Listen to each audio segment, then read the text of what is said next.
қаҳрамонон намемиранд. бо мақсади тарбия намудани ҷавонон дар рӯҳияи ватанпарастӣ дар мисоли корномаҳои шахсиятҳои ватандӯст ки барои тинҷӣ ва таъмини ҳаёти осоиштаи мардум ки матонату мардонагӣ нишон дода ҷони худро дариғ надоштанд, ба хотири гиромидошти хотираи неки яке аз онҳо, собиқ корманди Кумитаи давлатии амнияти миллӣ Давлатшоев Давлатшо дар муассисаи таҳсилоти миёнаи умумии рақами 44 ба номи Давлатшоев Давлатшо дар деҳаи пӯшони болои деҳоти ба номи Худоё Раҷаб ноҳияи Восеъ ҳамоиш доир гардид.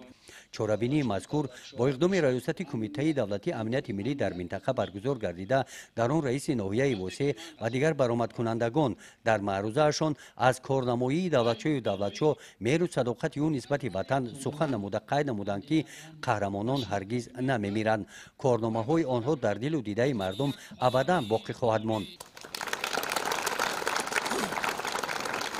барои поздоштани хотираи нек аз Давлатшоев Давлатшо баъди маргаш соли 2013 бо фармони президенти ҷумҳурии Тоҷикистон бо мукофоти давлатии ордени Спитамен дараҷаи дуюм тақдим карда шуд.